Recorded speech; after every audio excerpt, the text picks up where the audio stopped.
She lays in bed, drenched from her own sweat brought on by the fever. Her breaths are rapid, shallow, and excruciating. As she lay there listless, she feels as if she is drowning, but is unable to rescue herself because it is her own body fluid filling her lungs. This is just a minuscule glimpse at the suffering of some COVID-19 patients. Wearing a face mask properly in public is a lot more important than people realize. Masks should be worn not just to protect ourselves, but also our loved ones. As a nurse currently working in COVID-19 crisis areas, I have seen the devastating toll COVID-19 can have on individuals and their families. It is imperative everyone wear a mask properly while in public due to the virus's ability to spread from person to person even when there are no signs or symptoms present. The virus spreads through droplets, and proper wear is necessary to protect ourselves. There are different types of masks used for different settings. To reduce and slow the spread of COVID-19, you must wear a face mask in public, wear it properly, and know which type of mask to wear. Before I demonstrate the proper way to wear a mask, I would like to discuss the way the virus is transmitted from person to person. COVID-19 is a virus that spreads two different ways. The first mode of transmission is by direct contact with an object that has the virus on it. The virus can live on doorknobs, shopping carts, gas pumps, and even boxes in grocery stores. These surfaces become contaminated by droplets when someone sneezes, coughs, talks, or even exhales, according to an article written by Ramananda Ningchalam and published by U.S. National Library of Medicine for the National Institutes of Health.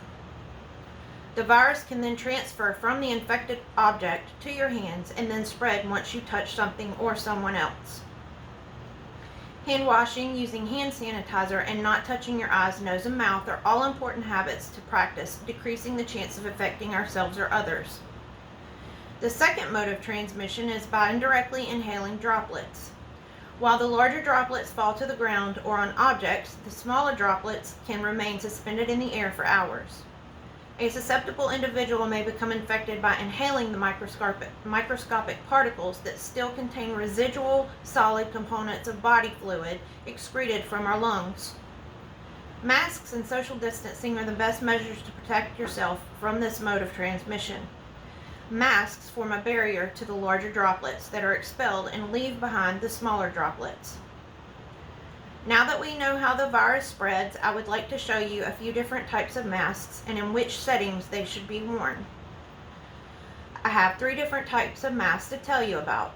The first mask I'm going to show you is a cloth mask. Cloth masks can be handmade or store-bought. They should be made from tightly woven cotton, and they should be washed daily or after each wear. Cloth masks are the type of masks most worn in public settings. Cloth masks should be used when social distancing is not possible, like in a grocery store or a bank. According to the Mayo Clinic, cloth masks should not be worn as a substitution for social distancing. The second type of mask I'm going to talk about is a surgical mask. The surgical mask or medical mask is produced to be used for healthcare workers. It is also now available for the general public. A surgical mask also filters out large particles in the air. They are disposable and only meant to be used once. Surgical masks are worn the same way that cloth mask is worn. The elastic of the mask loops over the ears, and the synthetic material fits loosely over the nose and mouth to protect the wearer from droplets, splashes, and sprays that may contain germs. The third type of mask I would like to tell you about is an N95 respirator. An N95 respirator is quite different from a cloth mask or surgical mask and should be reserved only for healthcare workers. An N95 can block out both large and small particles. It is designed to block out 95% of small particles, hence N95, giving it its name. Proper fit of the N95 is paramount to its effectiveness. Healthcare workers must be tested and fitted for the proper size. An airtight seal guarantees the proper fit for protection.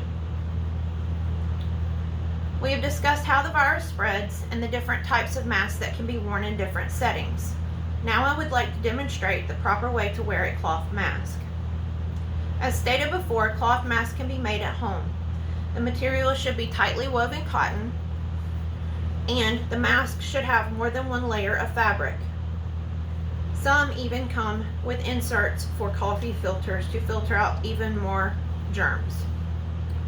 The fabric should cover your mouth and your nose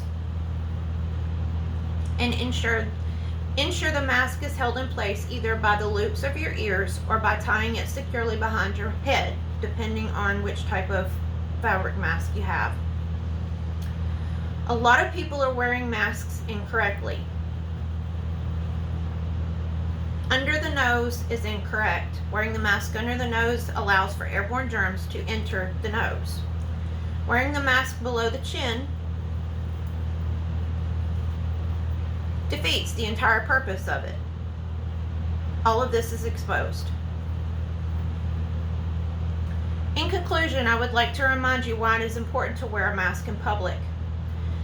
To reduce and slow the spread of COVID-19, you need to wear a face mask in public, wear it properly, and know which type of mask to wear. As previously stated, this virus spreads through droplets, and proper wear of your mask is necessary to protect yourself against becoming infected or spreading it to your loved ones. We also talked about the different types of masks and in which setting they should be worn.